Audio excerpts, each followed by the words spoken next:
Eh bien, bonjour à tous. Aujourd'hui, on se retrouve pour une nouvelle vidéo du mois de février. Avec ça, ça va être une lecture manga, achat manga, un peu ce que j'ai lu ce dernier mois là. Et en même temps, je vais annoncer les gagnants du concours qui seront Laura Cortez et Black Trunks. Je vous enverrai un petit message normalement après la vidéo, lors de la sortie de la vidéo, sur YouTube pour vous dire que vous avez gagné. Et il faudra me contacter sur Twitter pour tout ce qui est adresse, renseignements, pour que je vous envoie le manga que vous avez gagné pendant le concours de janvier 2021.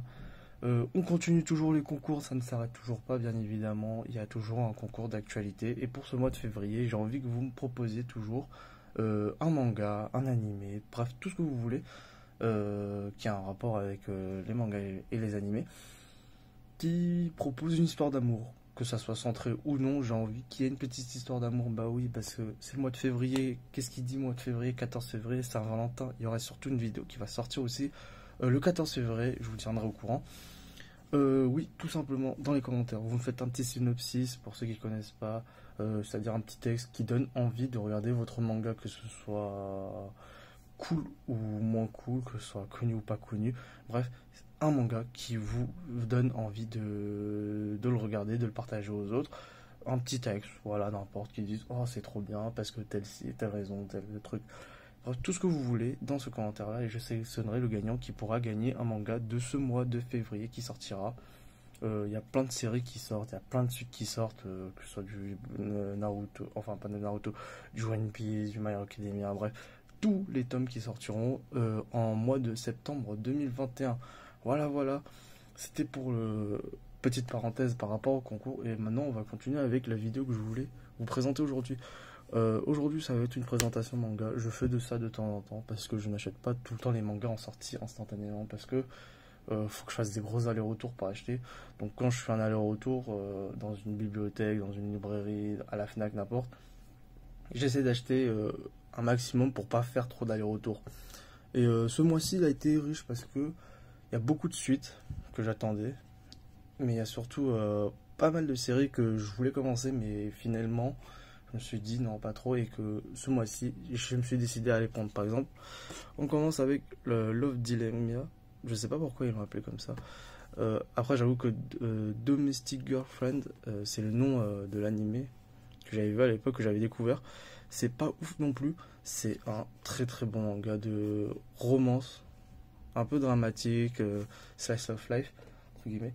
J'ai énormément apprécié. C'est beaucoup plus mature que la moyenne, on va dire.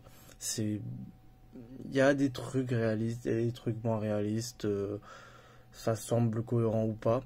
Moi, je trouve que c'est un excellent shoujo. J'adore les personnages, j'adore leur histoire, même si à la fin, il est assez bâclé, entre guillemets. Pour ceux qui connaissent, j'ai vu tout ça en scan et je me suis dit, le jour où ça sortira en France, j'achèterai sûrement. Et je ne savais pas du tout qu'en fait, il était déjà sorti en France et qu'il y avait déjà pas mal de volumes. Et en me rendant dans une librairie d'occasion, je me suis rendu compte que, mais en fait, il y a déjà. Donc je vais m'acheter, je pense que j'ai déjà les 5 tomes. Mais là, je vous montre que le premier parce que voilà, faut pas, ça va remonter les 5 quoi. Mais c'est une très très bonne histoire. Si vous voulez une histoire d'amour un peu plus dramatique, un peu plus réelle, un peu plus mature entre guillemets par rapport au shoujo classique, vraiment féerique, conte de fées. Je vous propose celui-là. C'est extrêmement bon. J'avoue que le début il est assez atypique. Faut pas regarder ce qu'il y a au début. Enfin, je trouve que ça donne le ton, mais ça raconte clairement pas tout ce qu'il y a derrière. Et il faudrait peut-être regarder l'animé, les 12 épisodes, pour vous donner un avis et regarder plus en détail si ça vous plaît, bien évidemment. Ensuite, on continue avec du One Piece. One Piece, je lis les scans parce que j'aime One Piece depuis toujours. C'est l'un de mes mangas préférés depuis tout petit. Et j'avoue que One Piece, c'est un truc que j'achète pas régulièrement parce que je lis les scans. Et donc je ne vois pas la nécessité tout de suite d'acheter le tome qui sort à chaque fois en neuf, alors que je veux trouver en occasion plus tard et cela ne me dérange pas plus que ça. Mais je me suis dit pourquoi pas aujourd'hui comme reprendre One Piece entre guillemets en manga. Et j'avoue qu'en manga c'est plutôt pas mal parce que je relis des passages, par exemple, je vais pas spoil plutôt, mais juste avec la couverture vous pouvez voir à peu près il y a qui comme perso. Mais revoir tout ça d'une traite je trouve que c'est plus agréable que de lire un scan toutes les semaines et parfois oublier qu'est-ce qui s'est passé la semaine dernière, relire un petit peu par-ci par-là, se redire ah oui, il y avait ça, tel événement, alors que dans un manga comme ça, t'as tout un arc qui se passe, je sais pas, il y a peut-être une année à chaque fois à l'intérieur, de taf et tout, et c'est déjà plutôt, c'est bien plus agréable surtout que de lire un scan à chaque fois, un chapitre, même si parfois les chapitres sont déjà excellentissimes à lui tout seul. Ensuite, on continue avec Jojo Lion, la 8e partie de Jojo's Bizarre Adventure, qui est écrit par Hiko Araki. C'est une série que j'apprécie énormément. Jojo, c'est soit tu aimes pas, soit tu trouves ça totalement barré et c'est bizarre, soit tu trouves ça du génie, et moi je fais partie de ceux qui pensent que c'est du génie, que j'apprécie énormément avec les pouvoirs, le style, les dessins, les personnages, tout. Je trouve ça beaucoup plus original. Je pense qu'une personne qui ne regarde pas énormément de manga trouvera ça tout simplement bizarre, alors qu'une personne qui aura beaucoup plus d'expérience, on va dire, par rapport à la Japanimation et tout, trouvera ça plus original. Et pour le coup, j'aime énormément JoJo's Bizarre Adventure. Par contre, la partie 1, je trouve qu'elle est un peu longuée. Là, on est déjà dans le tome 19, et je crois que, par exemple, je sais plus quelle est la série la plus longue dans tous les JoJo's, mais ça se rallonge. C'est-à-dire qu'au fil du temps, par exemple, la partie 1 ne fait que 5 tomes, la partie 2, 6, 7 tomes, et ça se rallonge, ça se rallonge. Et je trouvais que le côté un peu court, petite histoire, sans forcément un background, sans forcément des milliards de personnages, juste c'est cette ligne rouge où tu avances tout droit, avec certains moments par-ci par-là, mais sans que ça soit trop lourd, bien épuré. Je trouvais que ça faisait quelque chose que Jojo Lion, j'aimais bien, quoi. Et je trouve que là, déjà 19 tomes, c'est assez lourd, surtout que je pensais qu'on était à la fin à un moment. Et finalement, non. Encore un nouvel antagoniste, encore une nouvelle chose qui continue, ça ne s'arrête pas. Et j'espère pour le coup que ça va. On touche certes à sa fin pour l'instant, de ce que je vois. On touche à la fin, mais j'espère que cette fois-ci, ce sera la vraie fin et que ça ne soit pas trop long et que potentiellement, on a une partie 9 qui arrivera très bientôt, je l'espère. On continue avec une nouvelle série qui était sortie il n'y a pas si longtemps que ça, avec le tome 1, I'm a Spider, So What. C'est un manga où j'entends énormément de bien par rapport aux scans qui sont sortis, c'est-à-dire que toute la suite sur internet et tout. Moi, je lis pour l'instant uniquement en manga, ça parle d'un isekai, c'est-à-dire que la personne meurt, se téléporte et se réincarne dans une autre espèce ou une autre vie antérieure, et là pour le coup c'est une araignée. J'étais pas emballé, mais alors absolument pas emballé par le tome 1. J'ai l'impression que ça a été survendu, je voyais pas la différence qu'il y avait par rapport aux autres isekai, même si j'aime bien la couverture avec le côté glissant, enfin surbrillance quoi. Je ne comprenais pas pourquoi c'était surhypé à ce point. J'ai lu le tome 1, j'ai vaguement apprécié, je trouvais ça se lisait normalement, sans plus, sans réel intérêt derrière.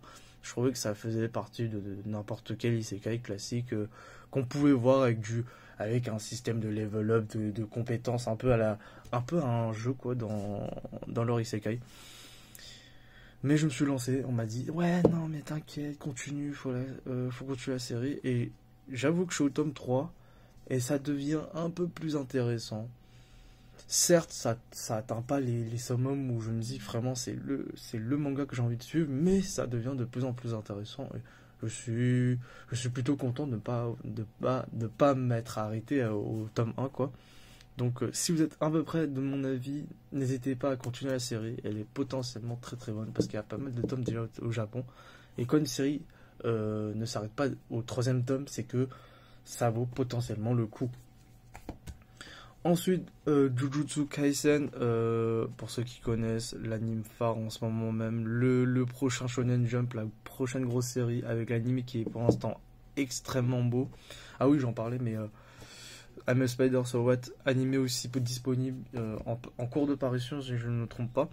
Jujutsu Kaisen, tome 6, plutôt cool, avec pas mal de fights et tout. On rentre un peu plus dans les bastons qu'il y a en animé.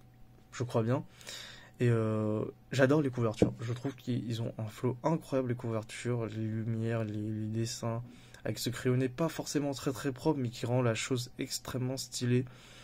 J'aime beaucoup Jujutsu Kaisen. J'avais adoré au début. Je me suis stoppé un moment et j'ai repris avec l'animé et je trouve ça plus que réussi finalement. Et ça me donne plus qu'envie de regarder la suite. Si vous connaissez pas, c'est un, je dirais pas un classique, mais un très très gros manga en ce moment même. Donc je pense que vous avez déjà entendu parler, ne serait-ce qu'un minimum, même si vous n'êtes pas forcément dans le genre shonen. Ensuite, My Hero Academia, le tome 27, c'est un tome très très lourd de sens pour moi. Je trouve que c'est à partir de là, enfin il y avait pas mal de thématiques qui étaient abordées à l'époque, hein. Mais j'avoue que là c'est un tournant quoi. C'est là que tout se joue, on va dire, que les héros s'entremêlent avec les vilains.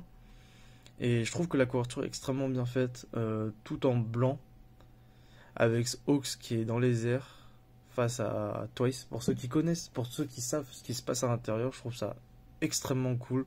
Surtout ce contraste avec le blanc et le noir. Et ce tome-là est magnifique, j'adore. My Hero Academia, très très bon manga de shonen, certes très classique au début, mais qui prend beaucoup plus de sens plus loin dans l'aventure. On a envie de connaître les personnages, leurs développements sont plutôt cool. Il y a pas mal de personnages où je suis plutôt attaché. Et j'aime beaucoup My Hero Academia. Je suis très content d'avoir les 27 tomes chez moi. Ensuite, on a ici les deux Hiruma. Moi, j'en prends qu'un seul, hein. Hiruma, j'aime pas moins, mais je dirais que je perds plus en plus d'intérêt. Je vois que ça commence à tourner en rond. J'ai pas encore lu le tome 5. Je me tarde à lire le tome 5, mais dans l'ensemble, Hiruma m'avait beaucoup plu à l'époque. Parce que, certes, au début, je trouvais ça très gnangnan, très gaga. C'était un truc humoristique, sans prise de tête. Tu lisais ça tranquillement chez toi, entre deux journées de taf, et c'était sympathique. Après, au fil du temps, ça a pris un peu plus d'ampleur. J'ai découvert aussi qu'il y avait un animé qui était... J'ai pas regardé l'animé, mais que potentiellement je regarderai plus tard. J'avais pas entendu à l'époque, mais potentiellement c'est plutôt pas mal. Mais de ce qui est par rapport au manga, ça continue sur la continuité quoi, tout simplement. Ça parle toujours un peu de sans prise de tête, ça parle de démons, faut pas se faire choper. Il commence à rencontrer de plus en plus de personnages, il se fait un peu haïr par tous.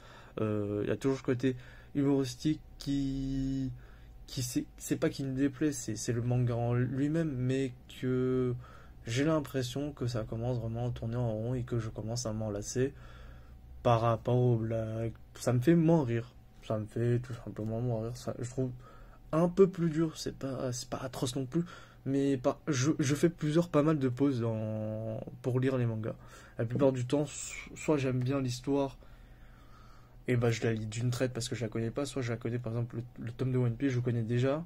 Donc de temps en temps, je fais des petites pauses, je relis, je continue plus tard, je laisse de côté et je reprends plus loin quoi. Et par exemple, Hiruma, je connais absolument pas l'histoire, mais pourtant je fais quand même des pauses. Je trouve ça assez dommage parce que j'aimais bien Hiruma, mais peut-être que le tome 5 me réservera des surprises, même si j'en doute fortement. Je pense que ça reste dans la même lignée. C'est assez cool, mais pas forcément le plus cool de tous les temps, quoi. Peut-être que je suis pas forcément le public visé. Ensuite, Demon Slayer, je connais déjà. J'ai vu les scans, j'ai vu la fin, tout ça. Enfin, assez mitigé, hein, on va pas se le cacher. Après, j'avoue qu'il y a pas mal de fins qui sont mitigées. Il n'y a pas vraiment de manga où je me dis que putain, cette fin elle est vraiment cool. Peut-être SNK sera l'un des premiers, mais pour l'instant, j'ai pas forcément un manga en tête où je me dis vraiment trop cool. Bah, si, Full Metal, c'est plutôt sympathique aussi. Mais Demon Slayer, toujours aussi cool. J'aime beaucoup Demon Slayer, même si les gens disent surcoté, pas surcoté. Pour ma part, j'aime Demon Slayer. Il y a des combats fabuleux à l'intérieur. Et le tome 13 fait partie de ces combats fabuleux que j'aime, avec beaucoup d'impact par rapport à la série. C'est pas forcément des combats à la One Piece où tu dis Luffy est quasiment sûr de gagner le combat, quoi. Il va pas perdre quoi que ce soit, ses Nakamas seront toujours là du début jusqu'à la fin, et ça ne changera pas, à moins que Oda soit un fou furieux. Mais ça, pour l'instant, je pense pas que ça soit dans le thème. Mais Demon Slayer, c'est hyper sympathique. Pour ceux qui connaissent pas, n'hésitez pas à y aller. C'était le phénomène phare. On attend toujours le train de... Le train, je sais plus quoi. Le train de la mort. Enfin, le film, quoi. Toujours en France, on attend toujours. Après, j'avoue qu'avec le Covid, c'est assez compliqué. Mais j'espère que le film sortira un jour en France. Sinon, très très bon. Tom qui m'avait bien fait. Ça faisait bien longtemps que j'avais pas vu des Demon Slayer. Et ça m'a fait revenir un peu dedans. Et c'est plutôt sympathique. Chainsaw Man. Que dire de ce manga? Si ce n'est que j'adore. J'adore vraiment ce manga. Chainsaw Man, il y a pas mal de symbolisme. Il y a pas mal de thèmes abordés. Ça parle de shonen. Mais en même temps, c'est un anti-shonen. C'est tout ce qui fait que Chainsaw Man, c'est cool. Et j'ai entendu dire aussi que Chainsaw Man allait s'arrêter pour faire la partie 2, entre guillemets, sur un autre magazine. Ça, je connais pas plus que ça. Faudra vous renseigner sur des forums ou autres, quoi. Mais il y a une petite pause, ça se finit en 10 tomes. J'adore aussi comment ça s'appelle, les couvertures de Chainsaw Man. Il y a plein de bails, c'est coloré, c'est beau. C'est pas forcément très propre dans le dessin, mais tu comprends toujours ce qui se passe. Franchement, Chainsaw Man, assez mature en termes de shonen. Je dirais vraiment qu'il est entre le shonen et le seinen. C'est pile le milieu d'entre les deux. C'est pas gore non plus as fuck comme un Berserk pourrait l'être. Mais c'est pas non plus le truc très très clean à la One Piece non plus. Je pense que c'est entre les deux. Je pense que Chainsaw Man est entre les deux et qu'il est cool en 10 tomes. Très bonne histoire. Très cool. On va pas forcément dans les détails, mais à chaque fois qu'il y a un petit truc, c'est bien fait, quoi. Tout est bon dans Chainsaw Man, je trouve. Et j'avais déjà lu en scan aussi. Et ça me fait plaisir de relire tout ça d'une traite. Franchement, très très cool Chainsaw Man. Je vous laisse le découvrir, j'en ai parlé tout le temps à chaque fois quasiment que j'avais un tome de Chainsaw Man qui sortait. Mais faut toujours rappeler les bons trucs, hein. Ensuite, j'ai le tome 1 de la Perfect Edition de Full Metal Alchemist. Je me tâtais à la prendre parce que j'avais commencé la série Full Metal Alchemist, excusez-moi. En tome classique, quoi. J'avais les 9 premiers tomes et je me suis dit, est-ce que je prends le Full Metal Alchemist Perfect Edition et que je revends le reste, ou alors je garde les deux alors que pourtant c'est le même. Et finalement je me suis dit, je vais garder les deux et je ferai avec, quoi. Il n'y a pas de souci. Et ce Perfect Edition m'a fait vraiment de l'œil. Alors je suis pas très friand d'acheter deux fois la même chose. C'est-à-dire que si vous me sortez la version DBZ dans une collection, je n'ai pas forcément envie d'acheter la version DBZ dans une autre collection. Parce que je trouve que l'histoire est la même à l'intérieur. C'est juste que la couverture, la présentation de la chose est différente. Pour le coup, la Perfect Edition de Full Metal Alchemist, elle est absolument incroyable. Je trouve qu'elle est épurée, propre, magnifique. Et vraiment, tout y est, quoi. Déjà que c'est une Perfect Edition, j'en ai pas beaucoup. Et j'avoue que ça me fait plaisir d'en avoir un peu plus que tout simplement avoir les 20th Century Boy. Mais franchement, je trouve que je l'avais déjà touché à l'époque. Enfin, touché. Je l'avais pris dans mes mains, quoi. Et je sentais qu'il était différent, quoi. Par rapport aux Perfect Edition qui sont, je pense, un peu plus lourds, un peu moins quali, entre guillemets. Avec le papier cartonné, je trouvais que ça rendait beaucoup mieux certains détails que j'avais pas forcément vu à l'époque, qui rendent mais 1000 fois mieux. En plus de ça, t'as ce côté fluorescent, enfin sur brillance, quoi, du Full Metal Alchemist avec le signe, comment ça s'appelle, l'alchimie sur le côté, quoi. Avec le toucher, tu sens que c'est une surcouche, quoi.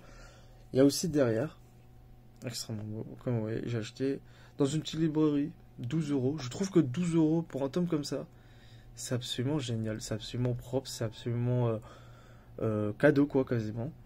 Je trouve que c'est bon. En plus, Full Metal Alchemist, j'ai envie de vous dire, c'est l'un des shonen les plus fous, les mieux construits, les mieux faits. Et je pense que je vais tout me prendre, les Perfect Edition. Je pense que j'ai déjà le tome 1 et le 2. Mais la prochaine fois, je pense que c'est le 3, 4, 5 qui va directement passer à la caisse, hein, tout simplement. Et édition Kurokawa. Non, tout est bon dans la Perfect Edition de Full Metal Alchemist. Je l'ai relu, ça me fait plaisir, même si je connaissais déjà l'histoire. Les dessins sont propres, il y a certains détails que j'avais oubliés qui est cool à revoir, mais dans l'ensemble, Full Metal Alchemist Perfect Edition, je vous conseille par rapport à l'édition normale classique, version manga, on va dire.